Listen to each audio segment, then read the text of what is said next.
capítulo 1, versículo de número 12, diz o seguinte: foi um dos cretenses, um próprio profeta deles, que disse: os cretenses são sempre mentirosos, feras terríveis, comilões preguiçosos. Irmãos, olha a fama da cidade. E o apóstolo Paulo mandou o Tito exatamente para esse lugar de gente mentirosa, gulosa, gente que era igual uma fera. E aí o apóstolo Paulo escreve para esse pastor, Tito, dando alguns conselhos.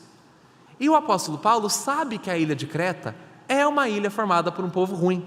Eles acreditavam que Zeus tinha nascido na ilha de Creta, e que lá na ilha de Creta Zeus tinha enganado um monte de gente, e eles se orgulhavam disso.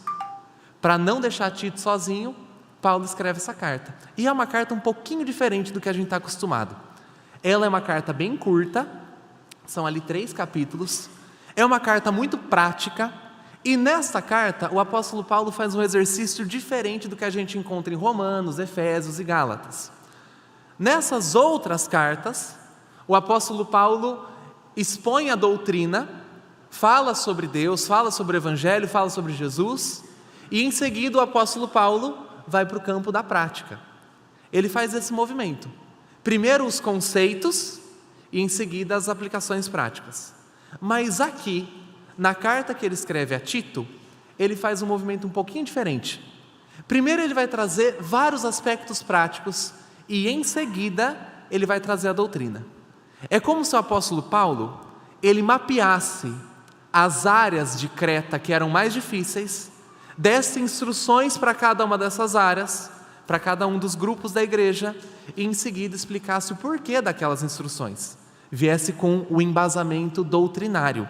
Então agora nós leremos a primeira parte do texto, onde nós encontraremos o apóstolo Paulo falando para vários grupos da ilha de Creta, vários grupos da igreja. Veja ali, Tito capítulo 2, do versículo 1, nós iremos até o versículo de número 10. Mas você ensine o que está de acordo com a sã doutrina. Quanto aos homens idosos, que sejam moderados, respeitáveis, sensatos, sadios na fé, no amor e na perseverança. Do mesmo modo, quanto às mulheres idosas, que tenham conduta reverente, não sejam caluniadoras nem escravizadas a muito vinho, que sejam mestras do bem, a fim de instruírem as jovens recém-casadas a amar o marido e os filhos, a serem sensatas, puras, boas donas de casa, bondosas, sujeitas ao marido, para que a palavra de Deus não seja difamada. Do mesmo modo, quanto aos mais jovens, exorte-os para que, em todas as coisas, sejam moderados.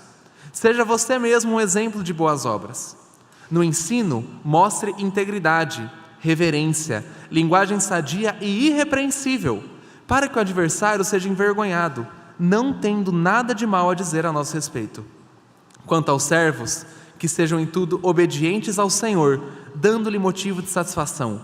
Que não sejam respondões, nem furtem, mas que deem prova de toda fidelidade, a fim de que, em todas as coisas, manifestem a beleza da doutrina de Deus, nosso Salvador. Vamos parar por aqui a leitura. Depois a gente volta para o restante do capítulo. Irmãos, o apóstolo Paulo sabe o contexto difícil de Creta e começa a escrever, colocando grupo por grupo algumas exigências. E Paulo começa primeiro se dirigindo aos mais idosos daquela comunidade.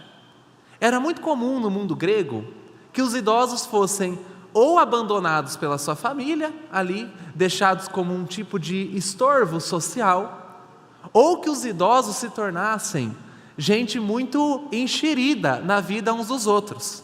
Era muito comum, e em Creta isso era muito famoso. E aí o apóstolo Paulo começa dizendo para que homens e mulheres idosas tenham um comportamento diferente do que a sua sociedade tem.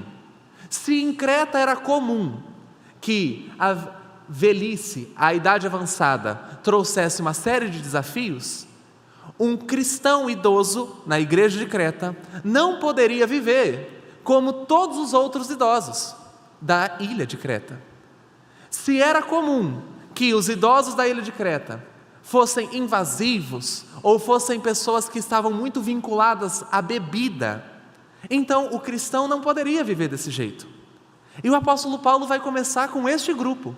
Primeiro, os idosos da igreja. A carta de Tito foi lida em público na comunidade.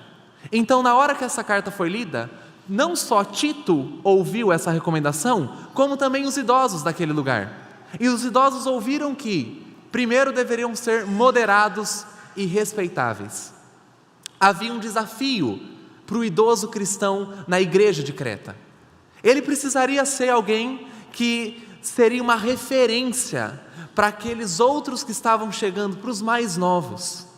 Não só os homens idosos, como também as mulheres idosas. Veja o que o apóstolo Paulo vai dizer. Mulheres idosas de Creta, não sejam caluniadoras, nem sejam escravizadas ao vinho, mas sejam um modelo tão positivo, tão bonito, que inspirem as mulheres mais jovens a fazerem o quê? E aí o apóstolo Paulo vem dizendo o que as mulheres jovens de Creta deveriam fazer. As mulheres cristãs da igreja de Creta deveriam ser mulheres que cuidariam das suas casas, com amor e zelo. Irmãos, o apóstolo Paulo aqui não está dizendo que mulher não pode trabalhar, longe disso. O apóstolo Paulo está entendendo o contexto da ilha. No mundo grego, era muito comum que as famílias ficassem abandonadas, especialmente as crianças. Era muito comum. Lá no mundo grego, quando uma criança nascia, ela não tinha valor nem importância. E as mulheres eram famosas por abandonarem os seus lares. Não porque elas tinham que trabalhar, porque elas tinham uma outra profissão, não. Elas abandonavam seus lares porque elas não tinham interesse em cuidar dele. Mas o que o apóstolo Paulo está dizendo é o seguinte: mulheres cristãs da igreja de Creta, não façam isso.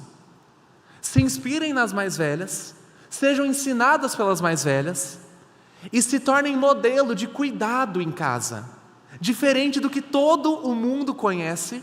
Sejam mulheres que amam os seus lares, mulheres que se dedicam à família que Deus deu. Essa é a ideia de Paulo. Ele não está aqui dizendo que a mulher não pode trabalhar, muito pelo contrário. Está dizendo que a mulher precisa se dedicar para amar aqueles que Deus colocou na vida dela, bem como os homens. Por isso que ele vai dizer aos jovens cristãos: jovens, sejam moderados. A palavra moderado aqui tem um sentido muito bonito. É não ser intenso demais, não ser radical demais, mas ser equilibrado com as suas próprias paixões. Então Paulo está dizendo a Tito: Tito, oriente os idosos e as idosas a viverem de uma maneira diferente do que a ilha de Creta está acostumada. Oriente as mulheres cristãs a cuidarem dos seus lares. E oriente os homens cristãos a serem padrões de referência, moderados em todas as coisas. E aí o canhão de Paulo vira direto para Tito, porque ele vai dizer: seja você também padrão de boas obras.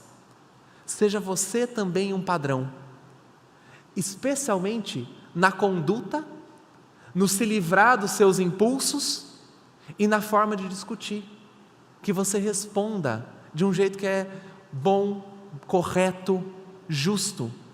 O que o apóstolo Paulo está dizendo para Tito é isso aqui, ó.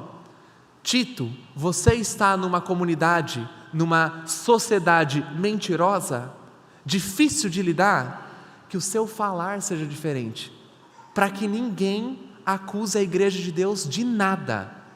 Tito, responda às pessoas de um jeito que seja diferente do que elas estão acostumadas. Algo justo, que honra o Evangelho. E olha que nem tinha Instagram na época, para Tito ficar brigando, no Instagram ou no Facebook. Mas já havia uma dificuldade de conduta nas conversas. E Paulo vai dizer: Tito, você não pode agir como o povo de Creta age. Seja um padrão. E aí o apóstolo Paulo vai mirar no último grupo, os servos, os escravos. Lá no mundo grego, você tinha servos que eram remunerados, ganhavam dinheirinho. E você tinha escravos, que não ganhavam nada. E Paulo vai dizer: escravos, servos, honrem aos seus senhores. Não sejam respondões ou fiquem murmurando, mas honrem a eles. E não roubem. Era comum também escravos roubarem. Mas aqui a ideia de Paulo é a seguinte: não roube, não responda, para que você dê um bom testemunho do Evangelho. Servos, escravos, todo o mundo romano e o mundo grego é famoso por terem ali pequenas contravenções no mundo do trabalho. Todo mundo romano é famoso por ser um mundo onde trabalhadores tentam ali ganhar alguma vantagem ou se revoltar contra os seus senhores, e é um mundo de exploração e um mundo muito complicado. Mas o trabalhador cristão não pode ser assim. E aí o apóstolo Paulo vai mirando todos esses grupos, e depois de dar dicas e orientações sobre cada grupo daquela igreja, o apóstolo Paulo vai explicar o porquê de viver desse jeito. Por que não ser escravizado ao vinho? Por que não ser murmurador? Por que não roubar? Por que ser um padrão de referência em casa? E aí a segunda parte do nosso texto. Veja ali o versículo de número 11. Porque a graça de Deus se manifestou, trazendo salvação a todos.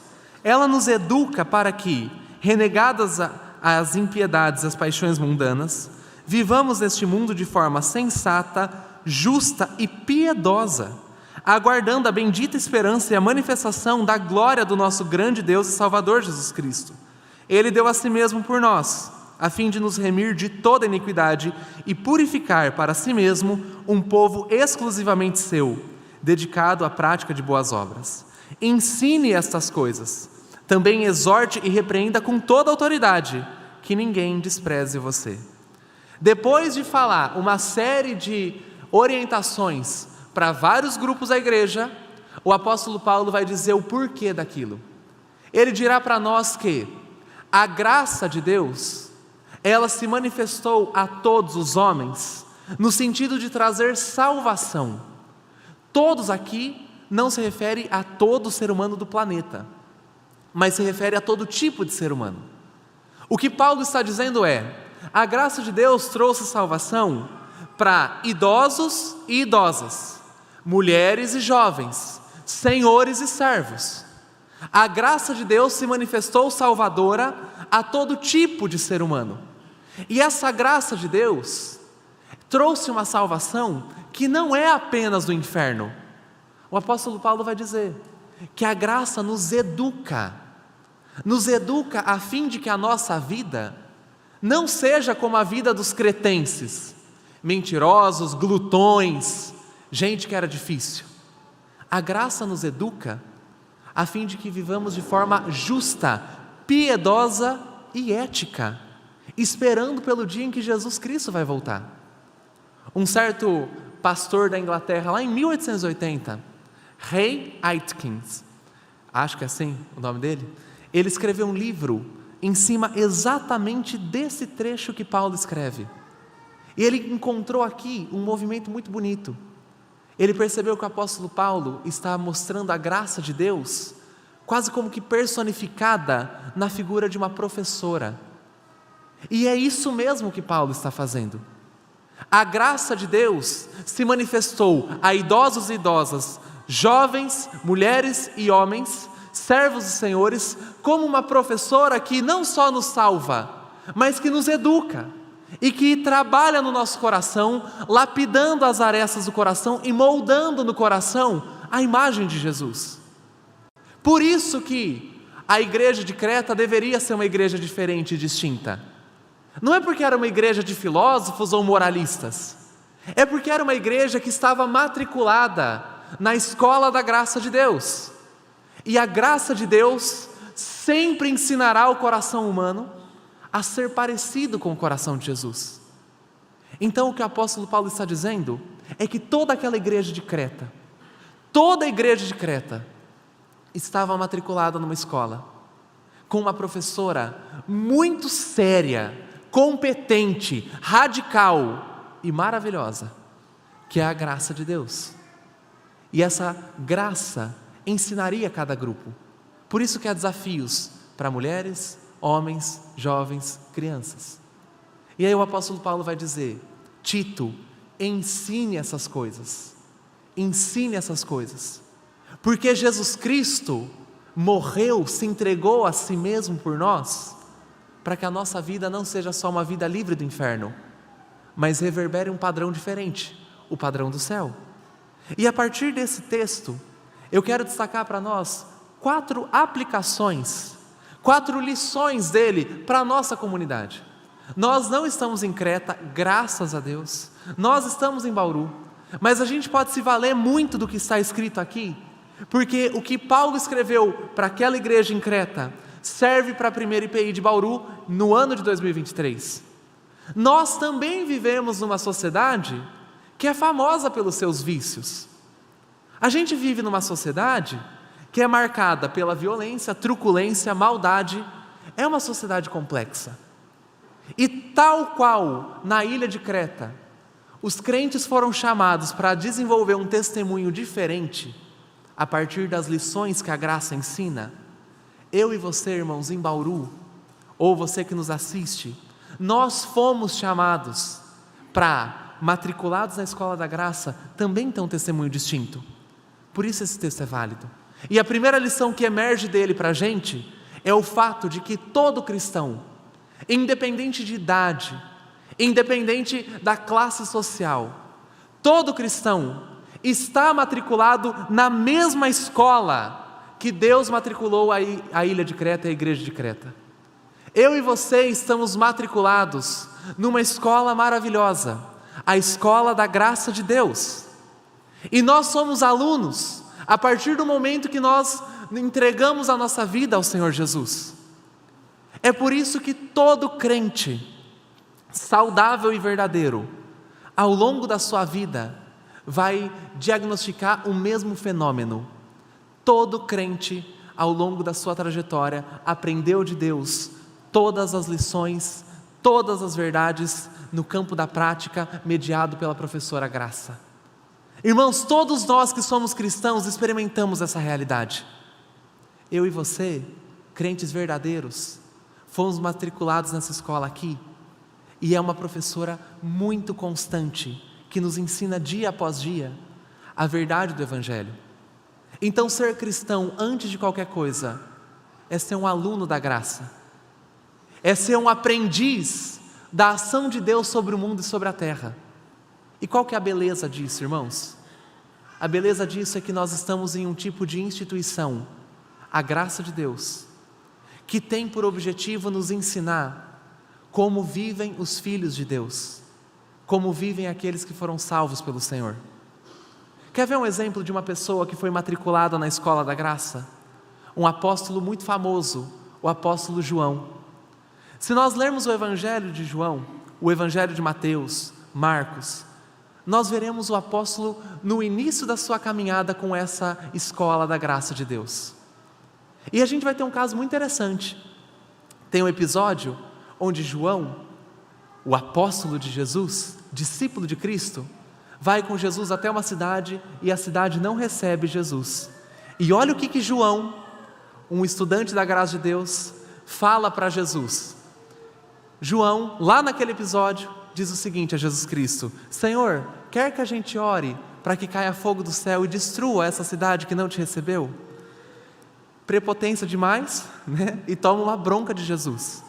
Jesus fala: eu não vim para destruir, eu vim para salvar. João, nos primeiros anos que estava matriculado na escola da graça de Deus, é um incendiário, adora orar para que pegue fogo em cidade. Mas quando você vai para o final da vida de João, e ele escreve as cartas, as 3 cartas pastorais dele, 1 João, 2 João, 3 João, ele não tem mais desejo de cuspir fogo. João não tem mais o empenho de destruir as pessoas. Aliás, João, o apóstolo, é conhecido por ser o apóstolo do quê? O apóstolo do amor. Quem ensinou João a ser o apóstolo do amor? Foi essa escola onde todo crente foi matriculado, a escola da graça de Deus. Outro exemplo, irmãos, que também é bastante radical, o apóstolo Pedro. Os irmãos se lembram do que é que Pedro fez quando Jesus foi preso lá no Getsêmani? Chegam os soldados, Jesus está se entregando à prisão, mas Pedro não aceita. E o que Pedro faz? arranca a orelha de um dos soldados que veio prender Cristo. Cristo vai lá, cola a orelha de novo no moço e vai para sua prisão e para o seu martírio. Os irmãos perceberam que os apóstolos nos primeiros anos eram bem complicados nessa escola da graça, né? Mas depois, quando você vai lá para as cartas que Pedro escreve, nós temos um apóstolo inclinado ao cuidado com o próximo, ao amor ao próximo, inclinado a ensinar os crentes a serem obedientes, apesar de tudo. Quem é que ensinou Pedro a ser desse jeito? Foi a escola da graça. Então eu e você que somos cristãos, nós estamos matriculados nessa instituição. Essa é a primeira lição para a gente. E a segunda lição para a gente é o que a gente aprende quando nós estamos nessa escola. Quando nós estamos na escola da graça, o que nós aprendemos é que doutrina e prática não podem andar separadas, elas caminham juntas. Doutrina e prática não andam separadas na vida do cristão. Por isso que o apóstolo Paulo, ele vai ensinar Tito a falar com a sua igreja, mas ele não está ensinando só conceitos. O que o apóstolo Paulo fez? O apóstolo Paulo ensinou o Evangelho e a partir do Evangelho, como isso afeta a vida. Irmãos, é isso que a gente descobre quando nós estamos sendo alunos da graça de Deus. A doutrina e a prática sempre caminham juntas. Do contrário, o que a graça de Deus produziria seriam hipócritas. E ela não faz isso. O que a graça de Deus produz sempre são cristãos ativos, bíblicos, coerentes, com testemunho de vida bonita. Irmãos, essa é uma segunda lição para a gente. Nós não fomos chamados para desassociar doutrina do campo da vida. Se eu sou cristão em Creta, eu não vou ser escravizado ao vinho. Mesmo que toda a sociedade de Creta seja escravizada ao vinho, eu não serei assim. Porque a graça me ensinou um outro jeito de viver. Se eu sou cristão em Creta, eu não vou abandonar minha família. Eu vou ser um modelo para cuidar daqueles que Deus me deu. Se eu sou cristão em Creta e eu creio num Deus que subiu até a cruz e morreu, eu vou aceitar todas as coisas que Deus colocar na minha frente que sejam lutas, sem murmurar, sem reclamar, porque a graça me ensinou esse procedimento. Se eu sou um cristão em Bauru, eu não vou agir de forma arrogante, porque eu creio num Deus humilde. Se eu sou um cristão em Bauru, eu não vou agir de forma mentirosa, porque eu creio num Deus que é o caminho, a verdade e a vida. Se eu sou cristão em Bauru, eu não vou agir pensando no meu império pessoal, na minha grandeza, porque eu sirvo um Deus que desceu da glória para ir para a cruz. É isso que a escola da graça ensina para a gente. A doutrina sempre vai ter implicações na vida. Do contrário, nós não somos cristãos, nós somos hipócritas. Então olha que belo isso que Deus está mostrando para a gente. Eu e você somos alunos e estamos aprendendo a trazer para o campo da prática, para as mãos, para os olhos, para a boca, a doutrina que a gente aprende da boca de Jesus. Mas tem mais uma lição muito bonita aqui. Quando a gente está aqui vendo esse texto, a gente vê Paulo falando sobre cuidado de casa, Paulo falando sobre a melhor idade, né? A velhice. A gente vê Paulo falando sobre servos e senhores. Paulo está falando sobre uma série de assuntos. Por quê? Porque, irmão, a minha salvação e a sua salvação não ficam restritos apenas ao que virá quando Jesus descer do céu e voltar. A salvação que Deus desenhou para os crentes, ela tem implicações e reverberações em cada uma das áreas da nossa existência. Nós não somos somente salvos do inferno, nós somos salvos de sermos péssimos maridos, de sermos terríveis esposas, de sermos pais negligentes. Na escola da graça de Deus, o que a gente aprende?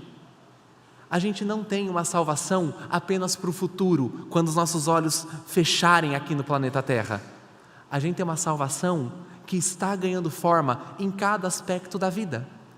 Por isso que Paulo fala sobre relações de trabalho. Por isso que Paulo fala sobre criação de filhos, sobre cuidado de casa. Porque a graça que Deus derramou sobre nós, ela não foi graça apenas para o dia da morte. Foi graça para todos os campos da vida. E essa graça tem lições para nos aplicar em cada área. Para tudo. Em resumo, o que a gente aprende aqui é que a nossa salvação não é só do inferno. A nossa salvação, ela é total. Total. É salvação de como lidamos com o trabalho, com as finanças, com a família, com a língua, com os olhos, com as práticas. É salvação total. Aqui tem uma história que ilustra bem esse conceito. Uma certa moça chamada Jack Hill, ela é cristã lá dos Estados Unidos. A moça teve uma vida muito complicada, devassa mesmo, mas se converteu. E lá nos Estados Unidos é comum que quando uma pessoa se converte, e ela tem muita dificuldade, ela vá morar em comunidades de cristãos que são quase que núcleos terapêuticos, para tirarem a pessoa de uma vida de vício e ajudarem ela a viver de uma forma diferente. E essa moça, Jack, tinha muito problema na área da sexualidade, tinha muita dificuldade. E por 2 anos, ela morou com uma discipuladora. E ficou ali estudando, orando, sendo confrontada e confortada pela palavra de Deus na área da sexualidade. Um dia, a discipuladora dela deixou do ladinho da cama dela um livro e um post-it, um papel. Leia o capítulo 7. Essa moça Jack ficou animada. Depois de 2 anos, que lição viria agora para que ela consiga lidar com seus impulsos sexuais? Abriu o livro e no capítulo 7 falava sobre preguiça. A Jack ficou muito brava. Muito brava. E quando a discipuladora voltou para casa, a Jack virou para ela e falou assim: viu, eu estou aqui tentando me livrar de um monte de dificuldade sexual. E agora você me dá um livro sobre preguiça. Por que você fez isso? A discipuladora, muito sábia, respondeu para Jack: Jack, sua salvação não é sexual, é total. Você é preguiçosa e tem que mudar isso. Irmãos, a nossa salvação não é só do pecado mais difícil que você tem. Não é só do inferno que nos aguardava antes da bênção de Deus aparecer na nossa vida. A nossa salvação é total. É salvação da preguiça, do mau testemunho. É salvação de uma língua ferina. É uma salvação ampla, porque o nosso Deus derramou ampla graça sobre nós. E isso é uma bênção. Então o que a gente aprende até agora? Primeiro, eu e você, todos nós somos alunos da graça de Deus. Segundo, a graça de Deus nos ensina que doutrina e prática devem caminhar juntos. Do contrário, é hipocrisia. Terceiro, a graça de Deus nos mostra que a redenção de Jesus não foi só do inferno. Foi de todas as áreas onde o pecado tocou na nossa vida. Há desafios para nós em qualquer área da existência. E por último, o que a graça de Deus nos mostra? O que essa professora ensina para a gente? A graça de Deus nos ensina a olhar em 2 direções. Olhar para aquilo que foi manifestado em Jesus na cruz do Calvário e para aquilo que será manifestado em Jesus no seu retorno. É isso que nós encontramos ali, veja de novo comigo, no versículo de número 12 e 13. Diz assim: ela, a graça, nos educa para que, renegadas a impiedade e as paixões mundanas, vivamos nesse mundo de forma sensata, justa e piedosa, aguardando a bendita esperança e a manifestação da glória do nosso grande Deus e Salvador Jesus Cristo. O que a graça ensina o cristão? Ensina a olhar nesses 2 caminhos. Olhar para a salvação que Jesus realizou na cruz e para aquele belíssimo dia onde Ele virá e coroará a sua igreja com graça e glória. E esse olhar, ele muda todas as coisas na nossa vida. Aliás, é esse olhar que justifica todos os preceitos que Paulo ofereceu a Tito e à igreja. Veja só, a gente pode ler cada um dos preceitos com essa visão. Quando Paulo diz às senhoras da igreja: olha, não sejam escravizadas ao vinho, basicamente o que está por trás é essa base de pensamento. Senhoras, não sejam escravizadas ao vinho, porque na cruz Jesus acabou com este pecado, destruiu esse vício, e um dia Ele voltará para remir toda a criação. Mães, cuidem dos seus filhos em casa, porque os seus pecados foram perdoados na cruz do Calvário, e haverá um dia onde será coroado de glória todo aquele que obedeceu a Jesus Cristo. Idosos, sejam moderados, porque Jesus providenciou salvação e Ele voltará. A graça nos ensina a ver nesses dois caminhos, nessas duas direções. Houve um dia em que o pecado foi perdoado. Esse dia foi a cruz do Calvário, onde Jesus morreu. Mas haverá um dia onde todo crente será glorificado, que é a volta de Jesus. Entre esses dois dias, todo esforço de santificação, obedecendo às lições da graça de Deus, tem serventia e valem a pena. Se nós não tivermos esses 2 dias muito bem colocados na nossa vida, irmãos, a gente não vai obedecer às lições da graça de Deus. Porque se a gente não conseguir observar que houve um dia onde o pecado foi punido, nós não temos força para lutar contra o pecado. Se a gente não tem bem claro na nossa mente que na cruz do Calvário o pecado perdeu poder sobre nós, nós não lutaremos para sermos bons maridos, boas esposas, bons filhos, bons trabalhadores. Sem o dia da cruz, o pecado pesará tanto sobre a nossa cabeça que será impossível seguir os preceitos da graça de Deus. Impossível. Mas sem o dia da glória, que é o dia do retorno de Jesus, se a gente não tiver esse dia muito bem colocado diante dos nossos olhos, a gente não vai ter expectativa e esperança para obedecer às lições que a graça de Deus coloca para a nossa vida. Então, o que a graça de Deus nos ensina? A olhar para esses 2 dias e a viver considerando esses 2 padrões. Houve um dia em que o teu pecado foi perdoado, e haverá um dia em que todo crente será recompensado com a presença de Jesus na glória eterna, onde não vai ter choro, não vai ter tristeza, onde o próprio Cristo enxugará as lágrimas. A graça ensina a gente a olhar para esses 2 dias da nossa vida. Irmãos, é um fato inegável. Quando a gente perde um desses dias, a nossa caminhada com Deus, ela começa a ficar muito complicada. Os cristãos que pararam de olhar para o dia do retorno de Jesus com expectativa, eles se envolveram com o mundo, se envolveram com riqueza, começaram a construir a sua glória aqui na terra. E aí eles abandonaram a esperança do céu. Os cristãos que abandonaram o dia do Calvário tentam vencer o pecado pela própria força e nunca conseguem. O que a graça de Deus nos ensina é isso. Eu e você temos que olhar para esses 2 dias para poder cumprir as exigências da graça de Deus. Em resumo, o que a gente aprende com o jovem Tito? A gente aprende que todos nós somos alunos numa escola que está nos conformando a Jesus. A gente aprende que doutrina e prática caminham juntos, do contrário à hipocrisia. A gente aprende que a nossa salvação, ela não serviu apenas para o inferno, ela ocupa cada área da nossa vida. E a gente aprende que tem que olhar para os 2 dias do nosso Senhor, o dia da sua humilhação e o dia onde Ele triunfará sobre todo o mal, toda a treva, todo o pecado, e brilhará o reino de Deus.